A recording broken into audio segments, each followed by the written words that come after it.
Everyone, कैसे हैं आप सब।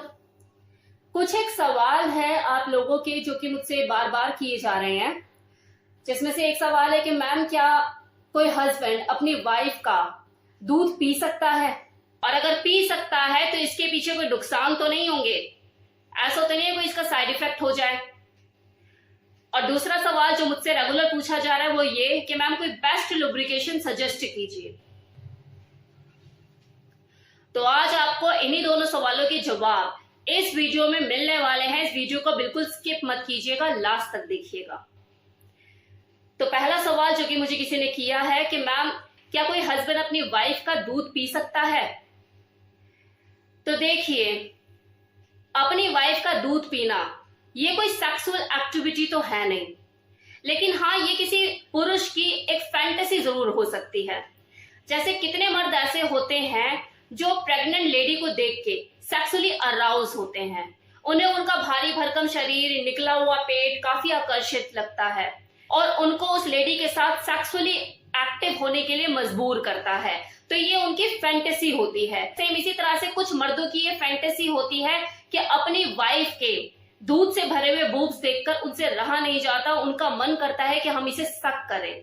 तो अगर ऐसा कोई करना चाहता है, इट्स एब्सोल्युटली फाइन, कोई दिक्कत कोई परेशानी नहीं है, क्योंकि ये जो दूध होता है जो कि डिलीवरी के बाद बॉडी में नेचुरली प्रोड्यूस होता है, ये एक ह्यूमन फ्लूइड है, मतलब नेचुरल फूड है जो कि किसी बच्चे की परवरिश में उसकी ऑल ओवर हेल्थ के लिए बेनिफिशियल होता है।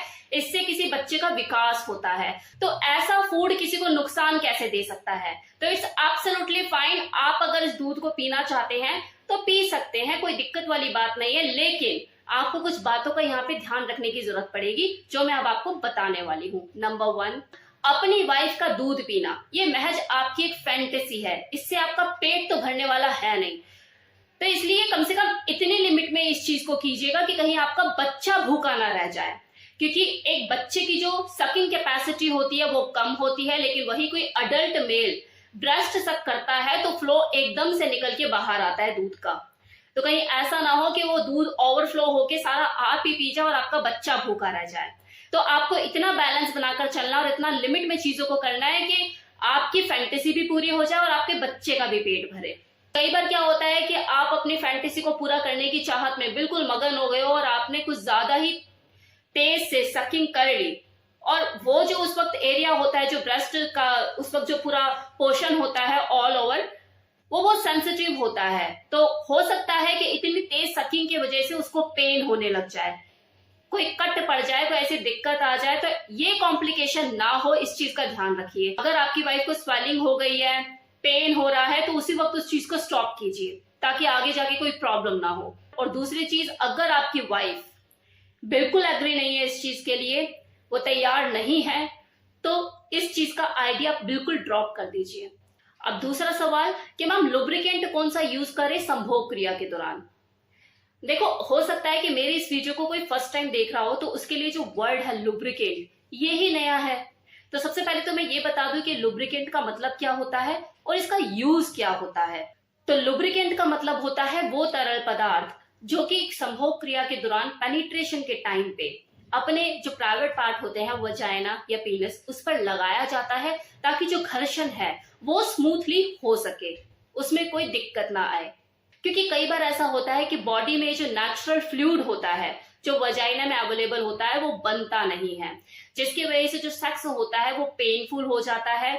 इससे पेनिट्रेशन के टाइम पे काफी दर्द होता है। तो इस दर्द को कम करने के लिए और घर्षण को स्मूथ करने के लिए लुब्रिकेंट या किसी तरल पदार्थ का यूज किया जाता है। और देखो, इस लुब्रिकेंट को कोई भी यूज कर सकता है, वो भी यूज कर सकते हैं जो कि फर्स्ट टाइम सेक्स को एक्सपीरियंस करने वाले हैं, और ताकि घर्षण में, पेनिट्रेशन में दिक्कत ना हो, सारी चीजें स्मूथली हो जाए, तो वो इस लुब्रिकेंट को यूज कर सकते हैं अपने सेक्सुअल एक्टिविटी को प्लेजरेबल बनाने के लिए, उस पेन को कम करने के लिए। पर ऐसा भी होता है कि मान लो कोई रेगुलर कपल है जो कि सेक्स करते रहते हैं, फर्स्ट और सेकंड राउंड के बाद अगर तीसरी बार भी उनकी करने की इच्छा है तो वो प्रॉपर ल्यूब उस वक्त बनता नहीं है और जो सेक्स होता है वो पेनफुल होने लग जाता है उनके लिए, वजाइना में ड्राइनेस आ जाती है, घर्षण करने में दिक्कत होती है। तो वो लोग भी लुब्रिकेंट को यूज कर सकते हैं और करते भी होंगे। तीसरा, मेनोपॉज के बाद वजाइना में ड्राइनेस आना। फ्लेक्सिबिलिटी का कम हो जाना, इलास्टिसिटी पहले की तरह ना रहना, ये कॉमन प्रॉब्लम है जिससे कोई भी फीमेल जो है उसे गुजरना पड़ता है। ऐसे में जब वो सेक्सुअल एक्टिविटी करती है तो उसको पेन होता है, तो उस वक्त वो पेन को कम करने के लिए और वजाइना की ड्राइनेस को कम करने के लिए लुब्रिकेंट यूज कर सकती है। अब है कि कौन सा लुब्रिकेंट यूज करना चाहिए, which is the best lubricant. तो देखो, मार्केट में लुब्रिकेंट की कमी नहीं है। Water based lubricant, oil based lubricant, silicon based, gel based lubricant, मतलब कि भरमार है लुब्रिकेंट की। लेकिन अगर बात की जाए कि विच इज द बेस्ट, तो वाटर बेस्ड लुब्रिकेंट सबसे बेस्ट होते हैं, ये सबसे सेफ होते हैं। इसे आप किसी भी तरीके से यूज कर सकते हैं, कॉन्डम के साथ भी और विदाउट कॉन्डम भी। ये बिल्कुल सेफ होता है, इससे किसी तरह का कोई नुकसान नहीं होता और इसे कोई भी यूज कर सकता है। Now second one is oil based lubricant. ये जो लुब्रिकेंट है इसका अपना पर्पस है, आप इसे ऐसे ही हर टाइम यूज नहीं कर सकते। ये बेसिकली तब यूज किया जाता है जब दो लोग पूल एक्टिविटी कर रहे हो या फिर शावर के नीचे सेक्सुअली एक्टिव हो, ये तब यूज किया जाता है। क्योंकि अगर आप शावर के नीचे हो या बाथ टब में हो या पूल एक्टिविटी कोई कर रहे हो और उस दौरान अगर आप वाटर बेस्ड लुब्रिकेंट यूज करते हो तो उसका कोई फायदा नहीं होगा, वो निकल जाएगा, वॉश आउट हो जाएगा। लेकिन ऑयल बेस्ड लुब्रिकेंट अगर आप उस वक्त यूज करते हो तो ऑयल और पानी दोनों एक दूसरे के दुश्मन है ना, तो वो चीज वहां पर काम करेगी, वो लुब्रिकेंट वॉश आउट नहीं होगा। तो इसलिए जो ऑयल बेस्ड लुब्रिकेंट होते हैं ये वाटर एक्टिविटी के दौरान ज्यादा यूज किए जाते हैं। वाटर वाटर तो दोस्त हो गए, ऑयल वाटर दुश्मन है एक दूसरे के। एक सबसे बड़ा डिफरेंस, ये जो वाटर बेस्ड लुब्रिकेंट होते हैं, चाहे आप इसे कॉन्डम के साथ यूज करो या विदाउट कॉन्डम, दोनों ही सूरतों में सेफ हैं, एनी टाइम एनीवेयर। लेकिन ये जो ऑयल बेस्ड लुब्रिकेंट है इसे आप कॉन्डम के साथ तो बिल्कुल यूज मत करो, और विदाउट कॉन्डम भी मैं ये कहूंगी कि इसे अवॉइड ही करो। जब तक आप वाटर एक्टिविटी में इन्वॉल्व ना हो तब तक यूज मत करो, क्योंकि कॉन्डम के साथ यूज करने पे स्लिपरी हो जाता है, घर्षण करते हुए बाहर निकल सकता है और कॉन्डम फट भी सकता है, तो ये रिस्की होता है। Now gel based lubricant avoid कीजिए, बिल्कुल यूज मत कीजिए।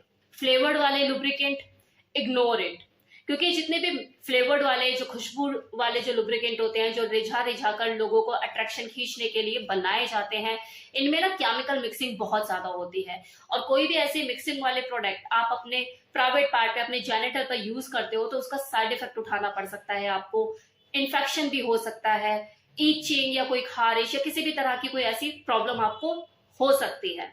किसी भी मेडिकल स्टोर वाले के पास जाके आप उनसे साफ शब्दों में बोल सकते हैं कि आपको वाटर बेस्ड लुब्रिकेंट चाहिए फॉर द सेक्स। नहीं भी बोलोगे सेक्स तब भी वो समझ जाएंगे, वो इतने एक्सपीरियंस्ड होते हैं कि आपको बेस्ट टू बेस्ट निकाल कर देंगे। बस आपको अपना चॉइस बताना होता है कि वाटर बेस्ड चाहिए या ऑयल बेस्ड चाहिए, दैट्स इट। तो ये था आपके सवालों का जवाब जो कि मैंने आपको इस वीडियो में दिया।